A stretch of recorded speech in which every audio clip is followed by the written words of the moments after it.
Welcome to Chaos, Courage and Coffee, the podcast for anyone who's felt like on the outside I'm holding it together, but inside I'm struggling. And we do it with honesty, heart, and just enough coffee to get through the day.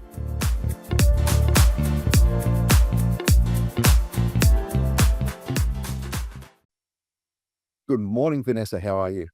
I'm good, Brett. Hello. Good morning. It's morning for me too. And hello to everyone listening, whether it's morning, evening, or night. Welcome. All right. What have you got for me today?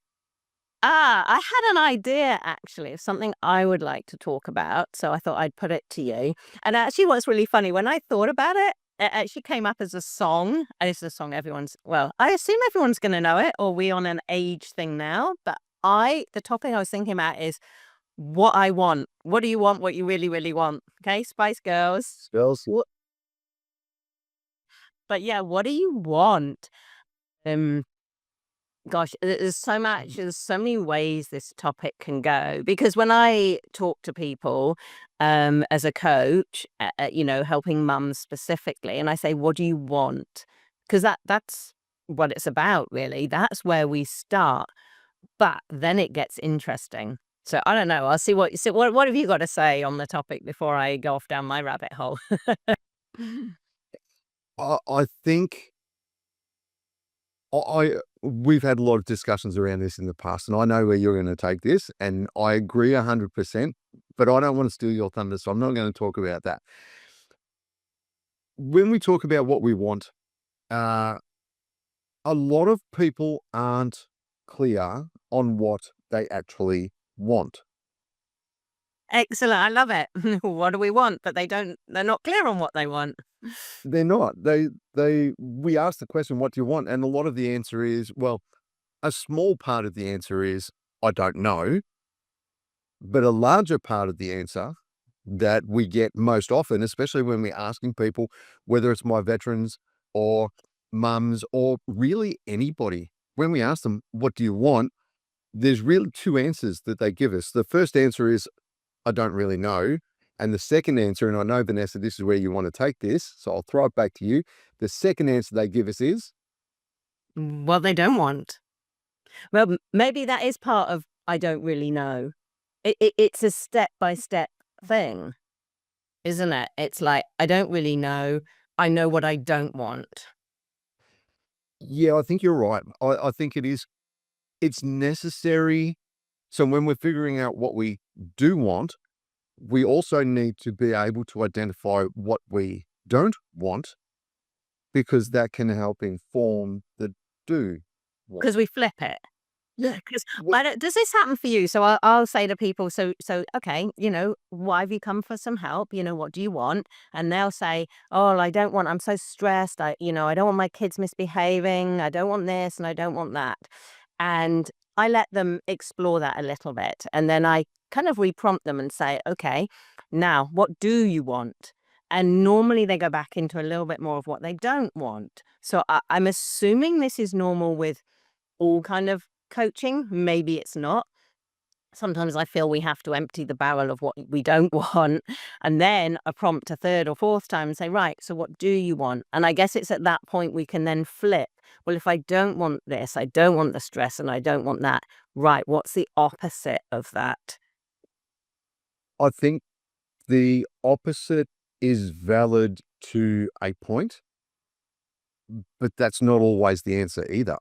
Okay. Necessarily. I think sometimes I don't want this. So what is the opposite of the thing that you don't want? And I think that's a good starting point for the what do you want? And then we can ask, what do you want? So what's the opposite of that? What does that look like? Is that what you want? Or we take it further. So I agree with you. We flip it, and that's not necessarily it. But then we take it further and go, so here's a trick we do in life coaching. And it's like, so what will that get you? And we can repeat that question quite a lot of times. And what's interesting is sometimes people get stuck. They kind of reach an end point. And it's at that point, I change the question. Instead of, and what will that get you? I say, and how will you feel? Because really, And now I think we're getting to the nub of it. I think really at the core is how will you feel? So it's not the stress that's the problem. It's not the kids misbehaving that's the problem. It's how you feel that's the problem. Yeah, I agree. And I'd like to expand on it. What would that give you? So how would you feel, and what would that give you? Right, That right. So then you go back to, and what will that give you? Yep. Excellent. Yeah. And that really helps solidify what they do want, which isn't necessarily the opposite of what they don't want or the original problem they present with. It can be something completely different that gives them that peace of mind, that feeling of peace or tranquility if the kids are misbehaving and they don't want the stress and all those sorts of things. So it's when we start exploring the what do you want, or following the I don't want this, what does that look like? What does that give you? What does that feel like when you get there? And it's not until we start asking those questions, once we've worked through the process and we get to that point of being able to ask those questions, that we can really start to hone in, especially for some of our clients. What do you actually want? Do you know what? You said something there, and a vision came up for me of standing there amongst the chaos of kids. And I got 4 kids. That's chaos. But actually the vision was more than that. So maybe say a kids' party, because there was a lot of kids in my vision. But it was something you said about standing there. And I must have had this happen to me. Not often, otherwise this wouldn't be such a big vision. But standing there amongst the chaos, kids running around wild and yet feeling calm. Like that just seems like opposites. But could you imagine, and I'm saying this to mums or anybody who's got stress in their life, can you imagine chaos all around you and yet you're standing there feeling calm? Like, wow, that's just amazing. What would you call it? An island of calm in a sea of chaos. Yeah. Which sounds like almost impossible. You think perhaps you're just in the eye of the storm, it's not going to last. But imagine being able to create that feeling for yourself, just to give yourself a micro break, even of it's okay, there's chaos all around me, but I feel calm. I think for a lot of people that would be empowering. I'm going to use that word. It would be to some degree life changing for some people, empowering for most people to be able to separate, I suppose, from the chaos. And I think sometimes if we're talking about chaos, and this might be something that we can talk about later, it's important to understand that a lot of these things are temporary. It doesn't continue indefinitely. And if we're talking about a children's party, once they all go home, then that level of chaos comes down and it's much easier to find that tranquility.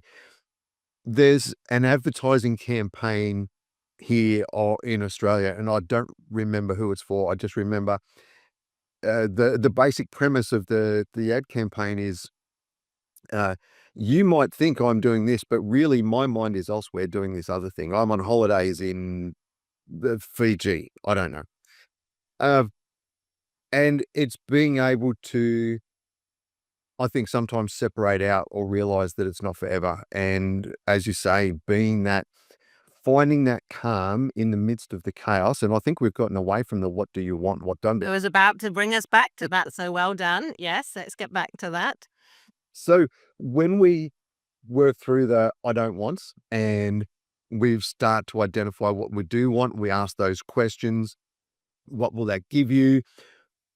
What does that mean? How will that make you feel? Those sorts of questions. Then we're starting to identify, as we said before, what do they want? And we can start to identify then why that's important to them and how they can develop that. Yes, and also though to then get it back into a tangible thing, because we can't take action and move towards something until we know what it is. And I think the problem with feelings is they don't feel as tangible. They're not as clear as to, okay, well, I'd like to feel this. How do I get to that? So it's interesting. We've gone down and we've got to this underlying thing.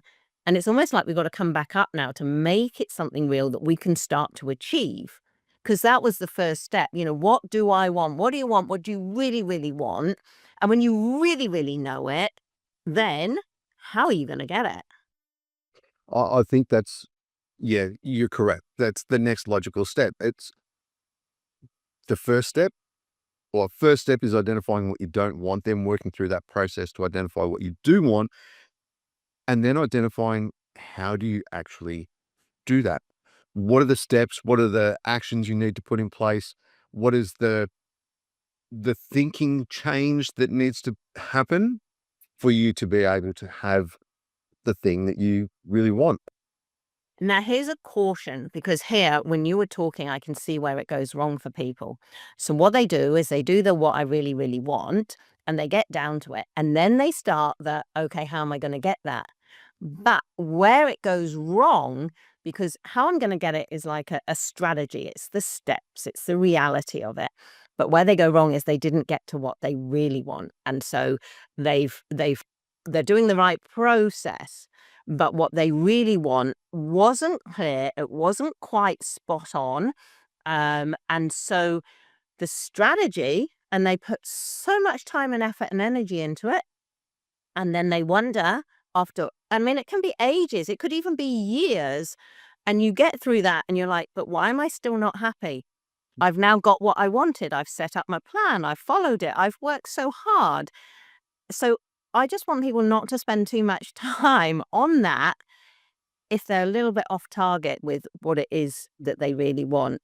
It's worth getting that bit right first, because literally it can be years of working and strategies and putting effort in. And the result of, if we've got it wrong, is stress, exhaustion, disappointment, frustration, even as far as depression.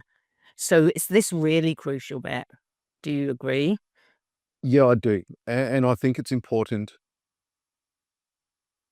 one, that you brought it up, but two, that we spend enough time, probably more focus, more energy in the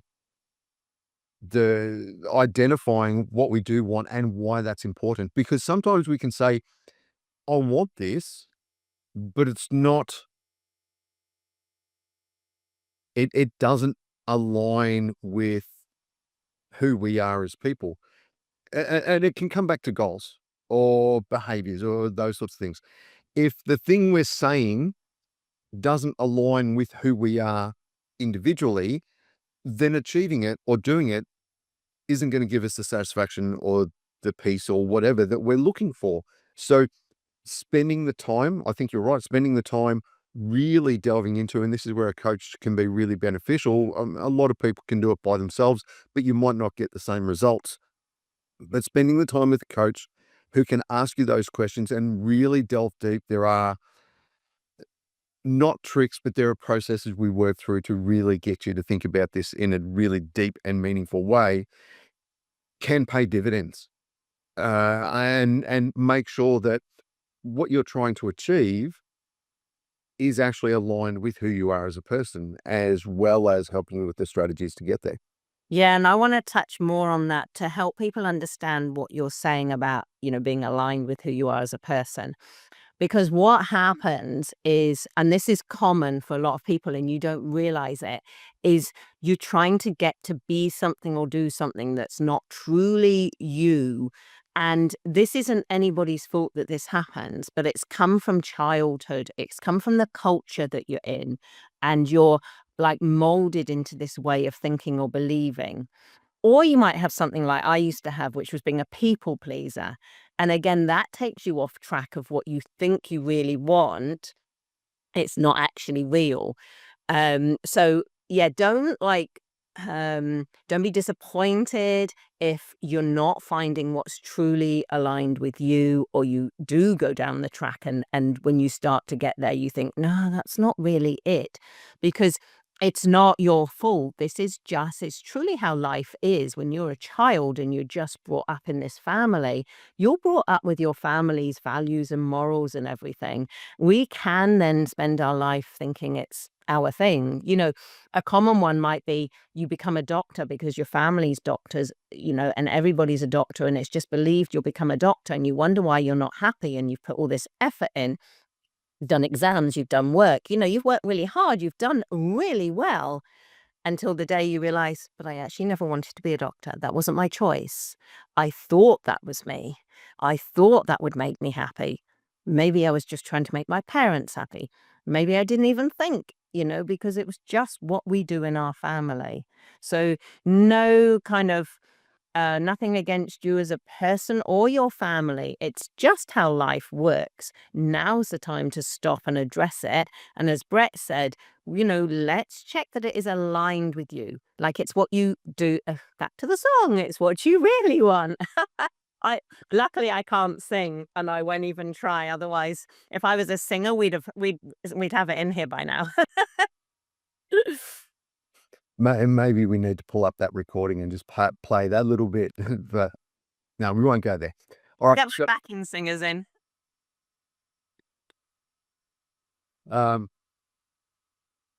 Yeah, I think spending that time, as you said, and you're right, it isn't anybody's fault. We're taught, society teaches us, especially Western society, success is kind of predefined as, always striving for, the next promotion or the next pay rise or whatever the case may be for a lot of people. But for some people, that's not what success means for them individually. And that's really what we're talking about here. It's uncovering, I suppose, or coming to the realization of who you are and what's important to you as an individual, not society, not family, not your community, or whatever the case may be, and making sure that your decisions, your wants meet you where you are and what's important to you, not what's important to society. So yeah, it's a really big deal, and I think it's something that a lot of people tend to get wrong, because they base a lot of their decisions on, I should be striving for this, but how does that make you feel? And coming back a little bit full circle, I suppose, how will that make you feel when you achieve that? If it doesn't fill you with a sense of achievement, satisfaction is probably a big one, because we can achieve and we can be accomplished, but that's not necessarily satisfying. And I think if we're not satisfied with the results, if we're not comfortable with what we've achieved, then it's probably not for us. And we need to I think. might throw in another word there, if I may, excitement. I get very excited, and that's how I know when I'm on the right track for me. With that, can we put that one in as well, do you think? Absolutely. Excitement works. Content could be another word as well. Depending on what we're striving for or what the problem is, will determine the words that we use. And this might be something we can come up, and we might want to talk about in future, is emotions and feelings, and how a lot of our language, including mine, probably especially mine, language around emotions and feelings is quite limited. And so we don't necessarily articulate these things very well, but I think it's important to really feel emotionally connected to the outcome that we're trying to achieve. And if we don't have that emotional connection, then it's probably not the right thing that we're trying to achieve. And this can be your guide, depending on how you are with connecting with your feelings, but it can be your guide as to whether you've hit the right spot. You will feel that excitement, or all the other words, that we're throwing around. Use your own words, but you will feel it. And this is quite often the problem. I mean, gosh, it was only, I don't know how many years ago, but let's say 10 to 15 years ago, that I started to connect with my feelings. And they're actually a really, really good guide. But I had been taught, as many I've discovered, I'm not alone with this, as many people have been taught, feelings didn't have a place in life. And this does happen. And I'm past blaming any parents for this. It was the way things were. that we shut feelings down. Now, the problem with that meant that I could have seen a life coach, but I wouldn't have been connecting with my feeling. And so I could have been talking about what I really want, but I was like disconnected. So I didn't know if it was true. I'd have to run everything through my head in a logical kind of manner. And unfortunately, as Brett said, we don't have the words for it. So what we're trying to do is we've got these feelings and we're trying to put it into words so that we can put it into our head and make it a logical, not necessarily even a sequence, but logical thinking. But we don't have the words for it. Maybe there aren't words for it. We need to just immerse in the feeling. We don't always have to translate it into words and put it in the head. It's where we start going wrong. I put a thing out on social media recently about overthinking. Now, some people are overthinkers, and I think what that actually means, it's not really a thing. What it means is their body's telling them something. They try and run it through the head, and they run it in every which way they can think of. And then they say, oh, I'm an overthinker. I'm like, no, you're not. You just didn't actually understand what your body was telling you, because your body is doing it in feelings and emotions. That's its language. But you're trying to run it through your head. And as Brett said, you don't even have the words for it. So it's very, very hard to talk to your body when you don't even have the words and you were trying to translate them into words. Yeah. It's, I think we definitely need to have a conversation with this about this in the future. Even if we get away from the words and articulation or the languaging of the feelings, if we feel it, I think if we're feeling it in our chest, in our body, then we're probably in the right place. If we're feeling it in our head, it's probably wrong. As a go with your gut, go with your heart. How does that sound? And because they rarely steer you wrong when it comes to personal decision making. All right. Well, no, I shouldn't say that. They can and they do. But it's when we're talking about what we want, what we need, and how does that make us feel, then if we're feeling it in our body, in our heart, and in our gut, then it's probably the right thing. If we're feeling it in our head, it's probably the wrong thing. Well, as a simple guide for those that aren't going to language these things. Yeah, because the head is the thinking and the body is the feeling. And like we've said, when we talk about what we really want, we want it to be in the feeling, not the head, because all my family's doctors. We want it to be in the feeling. Yep. So let's maybe wrap up. I think we've done really well with explaining the process of how to get through this. And some people can go it alone. Some people might need some help, and we've explained why. But maybe we just run over the process that people need to go through before we finish up today. Okay, so I think the first step is understanding what you don't want. Okay. And then step 2 is to start identifying what is the opposite of what you don't want, because that then gives you a starting point. Step 3 would be understanding why you want that, why that's important to you. And step 4, is it aligned, I suppose? And I might be missing something here, but step 4, is it aligned with who I am? Does this give me, how do I feel about this goal? And what feeling is it going to give me when I achieve it? Yes, a nice kind of positive feeling that you don't need to articulate.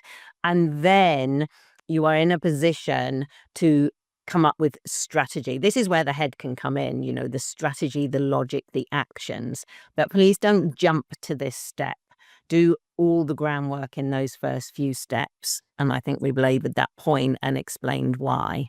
Yeah, I think it's really important. And again, I think I agree. We've spent time on that, and I think it's the part that a lot of people miss in figuring out or trying to figure out what they do want. Yeah. So look, feel free to ask us questions. Remember to like and subscribe to our channel, because then you'll get every, when the new episode comes out, you'll get alerted to it. And if there is a particular topic or angle you want us to take, we are more than happy to do that. So yeah, reach out to us, be interactive. And follow, like, share, comment, ask questions. We're here to talk. Thank you, Brett. Great conversation.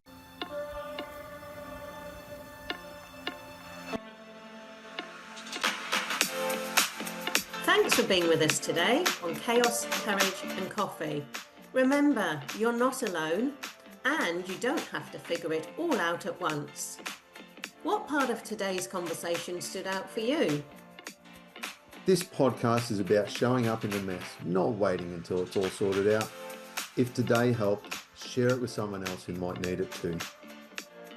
And if you're navigating your own version of chaos, we'd love to hear about it.